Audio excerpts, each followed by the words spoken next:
تیرا کلام زمانے میں اثر دکھا کے رہا، جس بھی روپ میں آیا اے خداوندہ۔ تیرے کلام نے راتوں کو روشنی بخشی، تیرے کلام سے زمانے میں انقلاب آیا۔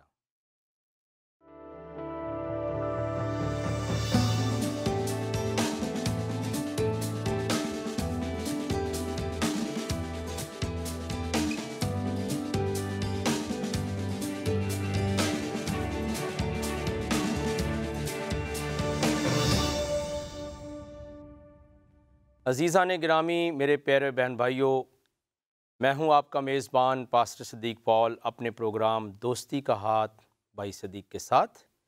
پچھلے ہفتے ہم نے اپنی تمہیدی گفتگو کے اندر، جس کا موضوع سخن شان مسیح ظہور کامل تھا، ہم نے انبیاء کے اس دنیا کے اندر آنے اور کلام کو، خدا کے الہام اور کلام کو دنیا تک پہنچانے کے لیے بات کی، اور بات یہ تھی کہ ان تمام انبیاء کے بعد جناب یسوع المسیح اس دنیا کے اندر تشریف لائے، اور دلیلی نکتہ یہ تھا کہ کیوں ایک کے بعد دوسرے کی ضرورت آنے کی پیش رہی، کہ وہ تمام کا تمام کلام جو میسج تھا وہ ایک نبی نہیں پہنچا سکا، حتیٰ کہ بہت نبی آئے۔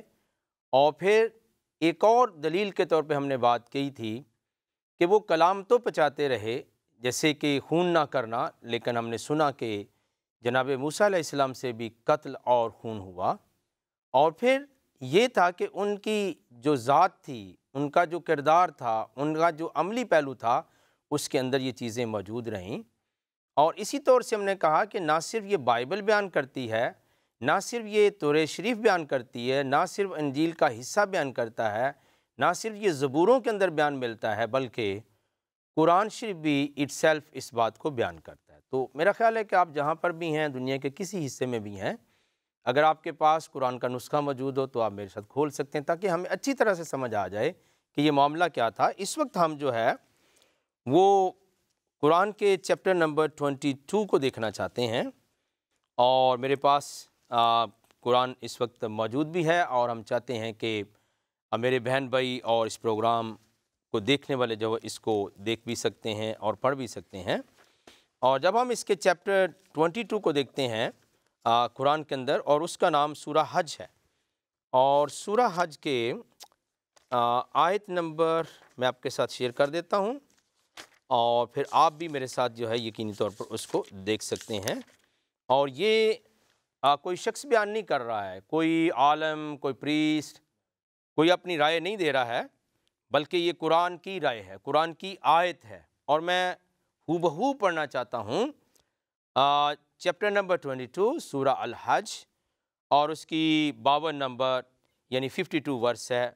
یہاں قرآن میں لکھا ہے وَمَا أَرْسَلْنَا مِن قَبْلِكَ مِن رَسُولٍ وَلَا نَبِيٍّ إِلَّا إِذَا تَمَنَّىٰ أَلْقَىٰ الشَّيْطَانُ فِي أُمْنِيَّةٍ، یعنی قرآن کہہ رہا ہے کہ وَمَا أَرْسَلْنَا مِن قَبْلِكَ مِن رَسُولٍ وَلَا نَبِيٍّ إِلَّا إِذَا تَمَنَّىٰ أَلْقَىٰ الشَّيْطَانُ فِي أُمْنِيَّتِهِ، یعنی ترجمہ یہ ہے کہ ہم نے تم سے پہلے، یعنی قرآن یہ ایڈریس کر رہا ہے صاحب قرآن کو، اور صاحب قرآن کا جب لفظ بولوں گا اس کا مطلب کیا ہے کہ ایسی شخصیت کو، یعنی پروفٹ آف اسلام کو۔ اور صاحب قرآن کا مطلب کیا ہے کہ جن کے ساتھ قرآن کی نسبت ہے، جن کے ساتھ قرآن کا تعلق ہے، انہیں یہ قرآن بیان کر رہا ہے کہ ہم نے تم سے پہلے کوئی رسول اور نبی نہیں بھیجا مگر اس کا حال یہ تھا، یعنی کوئی نبی اور رسول۔ جو میں نے سلسلہ گفتگو آپ کے ساتھ شروع کیا تو میں نے کہا کہ یہ میرا دعویٰ نہیں ہے، یہ تورات شریف کا نہیں ہے، یہ کسی انسان کا نہیں ہے، کسی ویسٹرن یا ایسٹرن اسکالر کا نہیں ہے، بلکہ یہ دلیل تھی کہ چونکہ نبی آتے رہے اور وہ اپنے حصے کا کلام پیش کرتے رہے، لیکن ان کے اندر بھی، ان کی تعلیمات کے اندر بھی، ان کے کردار کے اندر بھی وہ باتیں موجود تھیں کہ اور نبی آتے رہے۔ اب قرآن وہی بات کہہ رہا ہے کہ ہم نے تم سے پہلے کوئی رسول اور کوئی نبی نہیں بھیجا مگر اس کا حال یہ تھا کہ جب وہ کوئی آرزو کرتا تھا تو شیطان اس کی آرزو میں اپنا بھی القاء یعنی اپنا بھی خیال ڈال دیتا تھا۔ اب یہ جو بات ہے یہ بڑی سننے والی ہے، اور میں یقین کے ساتھ کہہ سکتا ہوں بعض دفعہ مذاہب کے لوگ ماننے والے ہوتے ہیں لیکن وہ اپنی مذہبی کتابوں کو نہیں پڑھتے ہیں، اور یہ حال ایسا نہیں ہے کہ اہل اسلام کی طرف میرا اشارہ ہے، بلکہ اہل مسیحیت میں بہت سارے لوگ ہیں کہ وہ ایمان تو رکھتے ہیں اور مسیحی ایمان کو مانتے ہیں لیکن وہ کلام کو کتاب کو کم پڑھتے ہیں۔ عین ممکن ہو سکتا ہے کہ ہم نے یہ کبھی سنا نہ ہو، اور یا کبھی کسی نے سنایا نہ ہو ڈر کے وسیلے سے کہ، لیکن میں اس لیے اس بات کو سنا رہا ہوں کہ میں آپ کے سامنے کوئی غلط بیانی نہیں کر رہا، میں اپنی طرف سے بات نہیں کہہ رہا، بلکہ قرآن کا نسخہ موجود ہے۔ تو ابھی پلیز جب آپ بیٹھے یہ پروگرام دیکھ رہے ہیں تو آپ اس کو کھول سکتے ہیں، آپ پڑھ سکتے ہیں۔ تو قرآن نے جو میری بات تھی اس کی دلیل کو اور مضبوط کر دیا ہے، میرے موقف کو، اور یہ لکھا ہے کہ ہم نے تم سے پہلے کوئی نبی رسول ایسا بھیجا ہی نہیں، یعنی کوئی نبی اور رسول تم سے پہلے آیا ہی نہیں ایسا کہ جب وہ کوئی آرزو کرتا تھا تو کیا ہو جاتا تھا، وہ جب کوئی تمنا کرتا تھا، اذا تمنا، ہم تمنا اردو کے اندر بھی بولتے ہیں، وہی لفظ ہے، تو اس کے اندر القی الشیطان، وہ جو شیطان ہے وہ اپنی بھی باتیں، اپنی بھی آرزو جو ہے وہ اس کے اندر شامل کر دیتا تھا۔ تو یہ بات ہے کہ نبی کے بعد نبی آئے، رسول کے بعد رسول آیا، لیکن چونکہ وہ اپنے زمانے اس وقت کے لحاظ سے اس بات کو جب پہنچانے میں اور اپنے کردار کے حساب سے ثابت کرنے میں کچھ نقص عمل رہا، تو پھر قرآن نے اس کی دلیل کے طور پر بات کو ظاہر کر دیا ہے کہ واقعتاً یہ بات ٹھیک ہے کہ کوئی نبی اور رسول نہ صرف جناب آدم تھے، ایلی تھے، سمسون تھے، جناب داؤد تھے، بلکہ قرآن نے تو اور آگے بڑھ کے کہا کہ کوئی نبی ولا من رسول ولا نبی، یعنی رسولوں میں کوئی رسول ایسا نہیں، نبیوں میں سے کوئی نبی ایسا نہیں جس کے ساتھ یہ سب کچھ نہ ہوا ہو۔ تو ہم نے یہ دیکھا، لیکن اور بھی مزید دلیل ہم لاتے ہیں تاکہ ہمیں یہ بات اچھی طرح سمجھ میں آ جائے کہ یہ واقعتاً ایسا ہے۔ تو ہم قرآن کے چیپٹر نمبر 6 کو دیکھتے ہیں، سورہ الانعام اس کا نام ہے، اور اس کی آیت نمبر 122 کو ہم دیکھتے ہیں، سورہ الانعام اور آیت نمبر 122۔ اب یہ بڑے غور کے ساتھ سنیے، اور میں چاہتا ہوں کہ آپ اپنا ٹائم لیں، اگر آپ کے پاس نوٹ بک نہیں ہے، اگر آپ کے پاس پین نہیں ہے، آپ ضرور لیجئے، کیونکہ محض جو ہے نا بعض دفعہ ہم برائے نام دیکھتے ہیں کسی بھی پروگرام کو، پر آپ کا بھائی آپ کے ساتھ ہے۔ میں چاہتا ہوں کہ ہماری دوستی اس بڑے میڈیا کے ذریعے، اس پروگرام کے ذریعے، ٹی وی کے ذریعے ضرور معرض وجود کے اندر آئے، عمل کے اندر آئے، اور آپ میرے ساتھ ہوں۔ تو یہاں چھٹا چیپٹر ہے اور اس کی 122ویں آیت میں آپ کے ساتھ شیئر کر رہا ہوں اس کا حصہ۔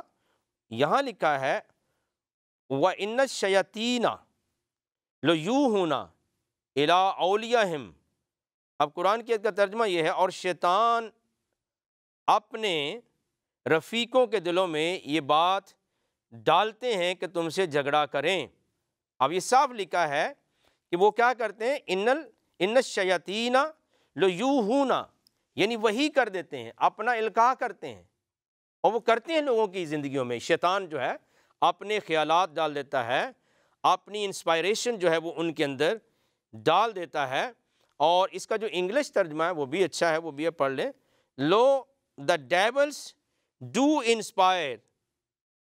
اب یہ قرآن کی آیت ہے کہ ڈیول جو ہے وہ ایسا کرتا ہے، اور ہمیں یہ پتہ ہے کہ گڈنس تو گاڈ کی طرف سے، خدا کی طرف سے، اور جو ایول ہے، جو بیڈ تھنگس ہیں، وہ ڈیول کی طرف سے۔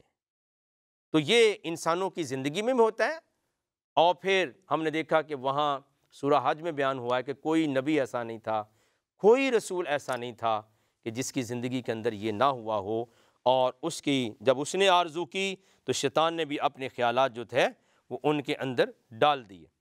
اور پھر ہم جب اسی چونکہ چیپٹر میں رہتے ہیں، چھٹے چیپٹر میں سورہ الانعام کے اندر، اور اس کی ایک اور ورس بھی جو ہے وہ میں آپ کے ساتھ شیئر کر دیتا ہوں، اور وہ ورس نمبر 113 ہے، یعنی چیپٹر 6 سورہ الانعام اور اس کی ورس نمبر 113 ہے۔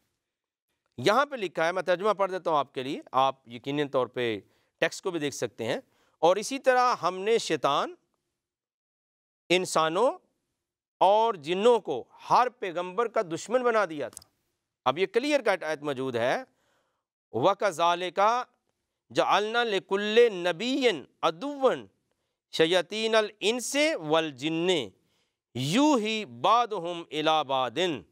یہاں پہ لکھا، اور اس طرح ہم نے شیطان، انسانوں اور جنوں کو ہر پیغمبر کا دشمن بنا دیا تھا، وہ دھوکہ دینے کے لیے ایک دوسرے کے دل میں ملمہ کی، یعنی وہی کی باتیں ڈالتے، اپنی باتیں ڈالتے رہتے تھے۔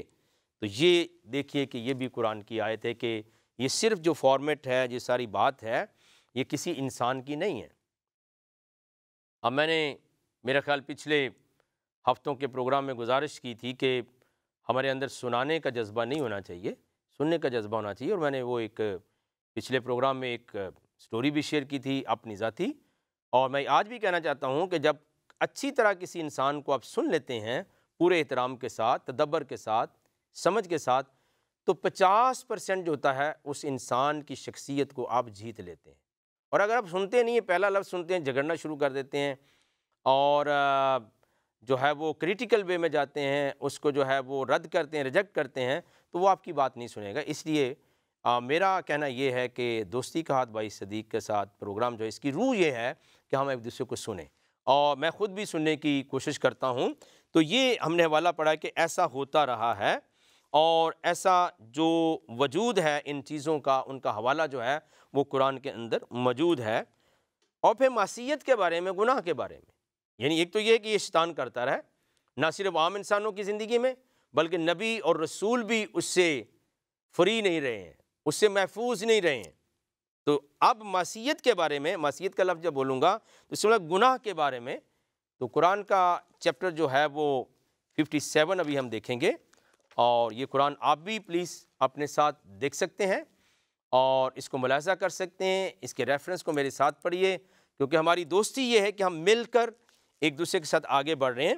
تو 47 جو چیپٹر اس کی 19ویں آیت میں آپ کے ساتھ شیئر کر دیتا ہوں، چیپٹر نمبر 47 اور اس کی 19ویں آیت جو ہے وہ ہم دیکھیں گے، اور اس کا نام جو ہے وہ سورہ محمد ہے۔ قرآن چیپٹر 47 ورس نمبر 19 آپ خود دیکھیے کہ گناہ کے بارے میں قرآن کیا کہہ رہا ہے۔ لکھا یہ ہوا ہے، فَعَلَمْ أَنَّهُ لَا إِلَٰهَ إِلَّا اللَّهُ وَاسْتَغْفِرْ لِذَنْبِكَ وَلِلْمُؤْمِنِينَ وَالْمُؤْمِنَاتِ۔ پس جان رکھو، اردو ترجمہ اس کا، کہ خدا کے سوا کوئی معبود نہیں، ٹھیک ہے؟ اور پھر لکھا ہے کہ اپنے گناہوں کی معافی مانگو، اور مومن مردوں اور مومن عورتوں کے لیے بھی۔ میں تھوڑا انگلش بھی اس کا ٹرانسلیشن آپ کے ساتھ پڑھ دیتا ہوں۔ So know, O Muhammad, that there is no God save Allah, and ask forgiveness for thy sin and for believing men and believing women۔ I want to make it clear کہ لکھا ہے So know, O Muhammad, that there is no God save Allah, and ask forgiveness for thy sin and for believing men and believing women۔ اور اردو ترجمہ یہ ہے کہ پس جان رکھو کہ تم یہ بات کہ خدا کے سوا کوئی معبود نہیں ہے، اور اپنے گناہوں کی معافی مانگو، اور پھر اپنے مومن مردوں اور مومن عورتوں کے لیے۔ تو میں نے قرآن کو دکھا بھی دیا آپ کو کہ یہ میری بات نہیں ہے، اور میں نے حوالہ دیا ہے، اور پھر یہ ہے کہ ہم نے اس کو مل کے پڑھا ہے کہ واقعتاً ایسا ہے۔ تو آپ کیسے سوچتے ہیں کہ یہ سب کچھ جو ہے، جب کسی بھی انسان نے جو اس وقت پروگرام دیکھ رہا ہے، اگر اس نے قرآن کا مطالعہ نہیں کیا تو اس کے لیے بڑی حیران کن بات ہوگی، لیکن آج میں آپ کو دعوت فکر دیتا ہوں کہ آپ ضرور پڑھیے، اور اسی طرح آپ تورات شریف کا، انجیل شریف کا اور زبور شریف کا بھی مطالعہ کیجیے، تو ہمیں باتوں سے آگاہی ہوگی۔ تو ہم یہاں تک پہنچے ہیں کہ ایک تو شیطان غلط کام کرتے ہیں، ان سے عام انسان بھی محفوظ نہیں۔ آج بھی ہم کوئی غلط کام کرے تو ہم کہتے ہیں تو شیطانی کر رہا ہے۔ اب شیطانی کا مطلب کیا ہے کہ تو شیطان جیسے کام کر رہا ہے۔ اور پھر نہ عام انسان بلکہ نبی اور رسول. اور پھر ہم یہاں دیکھتے ہیں کہ قرآن کے اندر یہ بیان موجود ہے کہ معافی مانگنی ہے، اور لکھا سنو او محمد فار آسک فار دائی سن. تو یہ جو معاملہ ہے قرآن کا اردو میں، عربک میں اور پھر انگلش کے اندر، وہ اس بات کو تقویت دیتا ہے کہ ایسا معاملہ ضرور انسانوں کی زندگی میں ہے، نبیوں کی زندگی میں ہے، اور قرآن اس بات کو بیان کر رہا ہے. پھر ہم دیکھتے ہیں کہ چیپٹر نمبر 40 ہے قرآن کے اندر، اور اس کی بھی میں آپ کو کچھ آیات آپ کے سامنے رکھنا چاہتا ہوں. چیپٹر 40 کی آیت نمبر جو ہے وہ 55 میں آپ کے ساتھ شیئر کرتا ہوں، اور اگر آپ چاہیں تو آپ بھی اس کو دیکھ سکتے ہیں. سورہ سورہ المومن سورہ المومن، اور یہ 40ویں سورہ ہے، اور اس کی جو آیت ہے وہ میں آپ کے ساتھ شیئر کرتا ہوں. اور وہ جو آیت ہے 55 آیت ہے 55. اس کے اندر لکھا ہے تو صبر کرو، بے شک خدا کا وعدہ سچا ہے، اور اپنے گناہوں کی معافی مانگو، اور صبح و شام اپنے پروردگار کی تعریف کے ساتھ تسبیح بھی کرتے رہو. فاصبر ان وعد اللہ حق واستغفر لذنبک وسبح بحمد ربک والعشی والابکار. تو قرآن میں یہ لکھا ہے کہ then have patience O Muhammad lo the promise of the Allah is true and ask forgiveness of thy سن.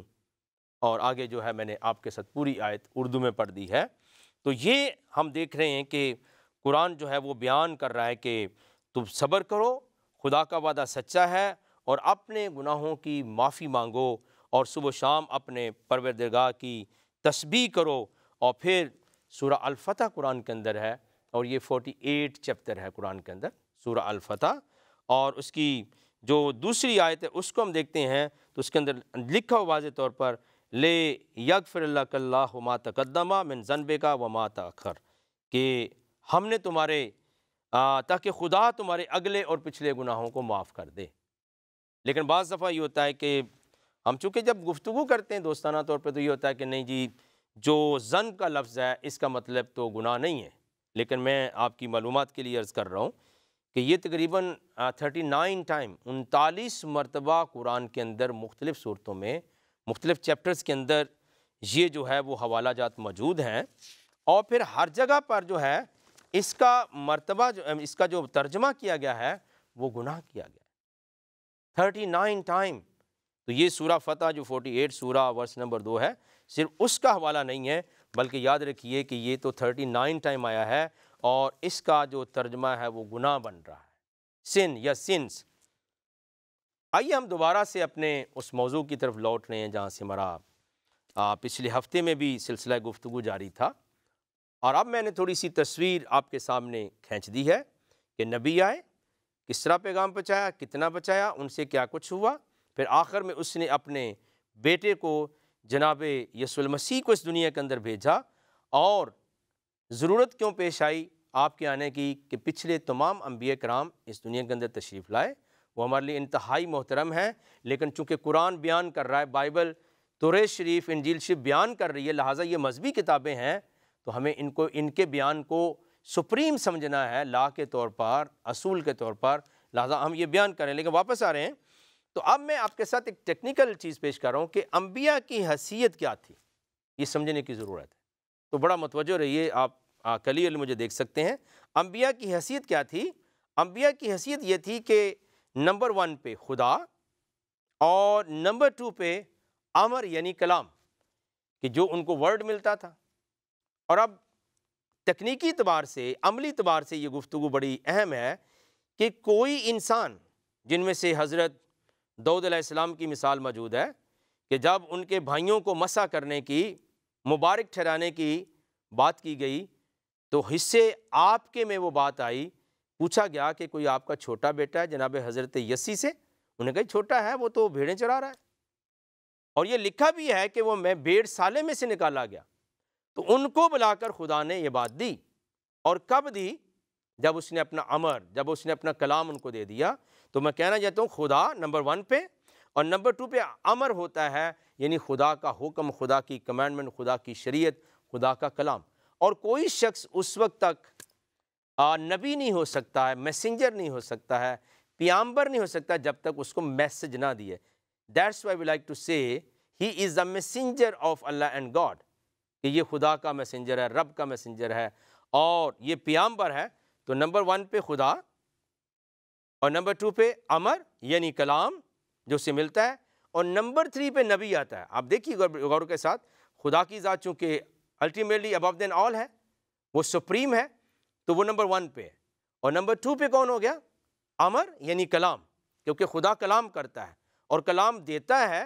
تو نمبر 3 پہ کون ہے؟ میسنجر آف گاڈ، یعنی وہ خدا کا پروفٹ جو پروفیسی کرے گا، جو میسج کو لے کر جائے گا، وہ میسنجر، وہ نبی آ گیا۔ اور پھر نمبر 4 پہ کیا ہے؟ امت۔ اب ہم پچھلے سلسلے سے جو گفتگو کر رہے ہیں، اب عملی طور پر اس کو ہم ثابت کر رہے ہیں کہ خدا گاڈ نمبر 1 پہ ہے، نمبر 2 پہ اس کا کلام ہے جو وہ نبی کو دیتا، اور نمبر 3 پہ نبی ہے، اور 4 نمبر پہ کیا ہے؟ چوتھے نمبر پہ امت ہے، یعنی انسان ہے جن کی طرف وہ کلام لے کر جا رہا ہوتا ہے، اور بنی نوع انسان ہے جن کے ساتھ وہ کلام شیئر کرتا ہے۔ یعنی ان کو خدا جتنا کلام دیتا ہے، سب سے پہلے وہ کلام، یہ بہت اہم چیزیں سننے والی، سیکھنے والی، ہم ایک دوسرے کے ساتھ مل کر سیکھ رہے ہیں۔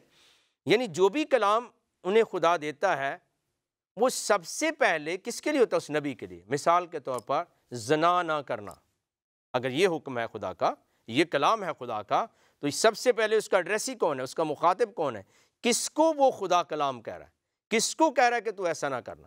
اس نبی کو، اس پیامبر کو، اس میسنجر کو، اس رسول کو وہ کہہ رہا ہے کہ تو زنا نہ کرنا۔ یعنی جب کلام مل رہا ہے تو الٹیمیٹلی پہلا سننے والا کون ہے؟ پہلا سامع کون ہے؟ سامعین اس کی جمع ہے۔ پہلا سامع جو ہے وہ نبی ہے، رسول ہے، خود وہ رسول جو ہے وہ اس کی ذات کا، کہ زنا نہ کرنا۔ اور پھر کون آتا ہے؟ امت آتی، کہ جا کر وہی کلام وہ دنیا کو سکھائے گا کہ تم زنا نہ کرنا، تم جھوٹ نہ بولنا، تم خون نہ کرنا۔ تو یہ ساری باتیں، ان میں سب سے جو پہلا مخاطب ہے، پہلا ایڈریسی ہے خدا کا، وہ نبی ہے۔ کیونکہ خدا، یہ ہمیشہ یاد رکھنا ہے، امر یعنی کلام، اس کا منہ سے نکلا ہوا کلام، اور پھر نبی جس کو وہ کلام دیا جا رہا ہے، اور پھر انسان، امت یعنی بنی نوع انسان۔ تو گویا سب سے پہلے جس کے اوپر عملی طور پر ذمہ داری لاگو ہوتی ہے وہ کون ہے؟ وہ خود نبی ہے، کہ اس کلام کو مانے، اور وہ پہلا مخاطب ہے۔ اب آپ دیکھیے ان چاروں باتوں کو، کہ خدا یہاں پہ ہے، اور نمبر 2 پہ اس کا امر یعنی کلام، اور نمبر 3 پہ کون ہے؟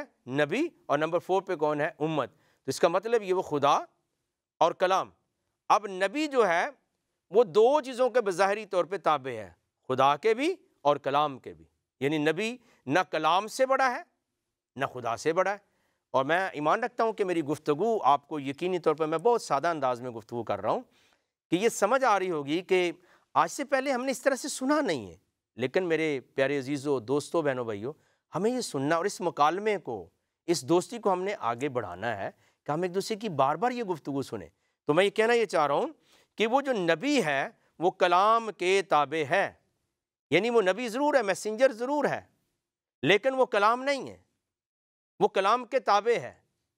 وہ نبی اور میسنجر، رسول ضرور ہے، نہ وہ کلام ہے نہ وہ خدا ہے، بلکہ وہ دونوں چیزوں کے تابع، خدا کے بھی اور اس کے کلام کے بھی تابع ہے۔ اور یاد رکھیے وہ نبی کلام کا پابند ہے، کہ جو اسے کہا جا رہا ہے وہ اس کے اوپر عمل کرے، اور کلام جو ہے وہ نبی سے ورا ہے، یعنی نبی سے عرفہ ہے، اعلیٰ ہے، اور نبی تحت ہے۔ تحت کا مطلب ہوتا ہے جس کو ہم متحت بولتے ہیں، انڈر ہے، اوبلیگیٹری ڈیوٹی ہے نبی کے اوپر، فرض ہے کہ وہ کلام کو سنے اور پھر اس کو مانے اور اس کے اوپر عمل کرے، اور پھر دنیا کو بھی بتائے۔ تو کلام نبی سے ابو ہے، اور نبی اس کے تحت ہے، اور کلام سپیریئر ہے، یعنی نبی اس کے انڈر آتا ہے۔ تو پیارے عزیزو، جو نبی خدا کے کلام کو نہ مانے، خود اگر نبی خدا کے کلام کو نہ مانے تو وہ گستاخ ہے، وہ نبی نہیں ہو سکتا ہے، کیونکہ اس کو تو خدا کلام دے رہا ہے، اور نبی خدا کے کلام میں دوسری تکنیکی بات کہ تبدیلی بھی نہیں کر سکتا۔ نبی کا جو لفظ ہے الانباء سے بھی مشتق ہے، جس کا معنی یہ ہے کہ خبر دینا، یعنی وہ خبر لے گا اور وہ دے گا۔ اسی لیے اس کو میسنجر کہتے ہیں، اسی لیے اس کو پیامبر کہتے ہیں، اسی لیے اس کو قاصد کہا جاتا ہے۔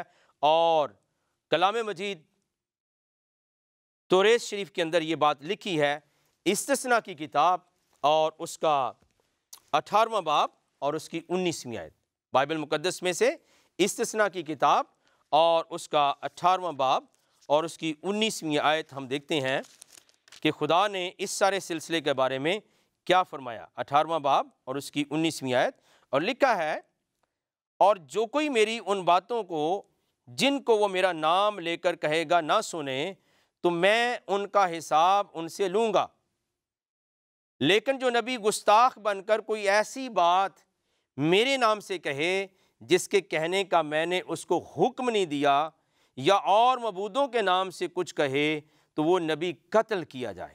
تو یہ ڈکری موجود ہے توریت شریف کے اندر، جو کہ لا کی سب سے بڑی کتاب ہے، اور خدا نے کبھی مجھے فضل بخشا، دوبارہ موقع ملا آپ کے ساتھ، تو شاید ہم آنے والے ادوار کے اندر اس کے اوپر گفتگو کریں گے۔ لیکن میں کہنا یہ چاہتا ہوں کہ نبی خدا کی باتوں کو تبدیل نہیں کر سکتا، نبی خدا کے کلام کے متحد ہے، انڈر ہے، اور اس کے لیے ڈیوٹی ہے کہ وہ اس کو مانے، اس پر عمل کرے۔ اور جب نبی کا یہ مقام ہے کہ وہ صرف کلام لیتا ہے اور بنی نوع انسان تک پہنچاتا ہے، نبی از خود کلام کے بارے میں کچھ نہیں کہہ سکتا، وہ وحی کا انتظار کرتا ہے، وہ منتظر رہتا ہے۔ اس کا مطلب نبی محدود ہے، وہ اس کو منتظر رہنا پڑتا ہے جب تک اوپر سے کلام نہ ملے، گاڈ سے، خدا سے، الہ سے، رب العالمین سے، وہ کچھ کر نہیں سکتا ہے۔ اور جب وہ کر نہیں سکتا تو کیا ہوا؟ اس کی عقل، اس کا علم، اس کا مقام جو ہے وہ محدود ہے، اور اس کو محدود کلام دیا جاتا ہے۔ لیکن خدا محدود نہیں ہے، انفینٹ ہے، اور اس کا کلام بھی محدود نہیں ہے، چونکہ نبی محدود ہے، مخلوق ہے، عبد ہے، اس لیے اس کی کیپیسٹی کے مطابق اس کو کلام دیا جاتا ہے۔ اور اس ترتیب کو ہمیشہ ذہن میں رکھیے گا کہ خدا نمبر 1 پہ، امر اور کلام نمبر 2 پہ، نبی نمبر 3 پر، اور چوتھے نمبر پر انسان آتے ہیں۔ اور یہی ترتیب آپ کے ذہن میں رکھنی چاہیے تاکہ ہم سیکھیں۔ آئیں ہم دعا کریں گے۔ خدائے بزرگ و برتر، بحر و بر کے مالک اور خالق، یہوہ پاک خدا، آسمانی پتا، ہم آپ کا شکریہ ادا کرتے ہیں، اور سارے انسانوں کے لیے برکت، سلامتی اور تیرے کلام کا فہم عام ہو جائے۔ یہ دعا ہم تیرے کلمہ حق، کلام مجسم حضرت یسوع مسیح کے نام سے مانگتے پاتے ہیں، آمین آمین۔ میرے عزیز دوستو، بہنوں، بھائیوں، آج کے اس ہفتے کی اس نشست میں ہماری گفتگو جو ہے وہ بڑے عملی پہلو کے اندر داخل ہو رہی ہے، اور ہم سیکھتے جا رہے ہیں، اور ہم ان چیزوں کو سیکھے ہیں کہ کس طرح سے نبی کی حیثیت کیا ہے، رسول کی حیثیت کیا ہے، مقام کیا ہے، منزلت کیا ہے۔ اور میرا ایمان ہے کہ اگلے ہفتے میں ہم اور بھی سیکھیں گے، اور میں یقینی طور پر آپ کے ساتھ یہ گزارش کرنا چاہتا ہوں، اس دوستی کے سلسلے کو برقرار رکھیے، اور آپ اپنی پوری محبت کے ساتھ دیکھتے رہیے دوستی کا ہاتھ بائی صدیق کے ساتھ۔ Thank you.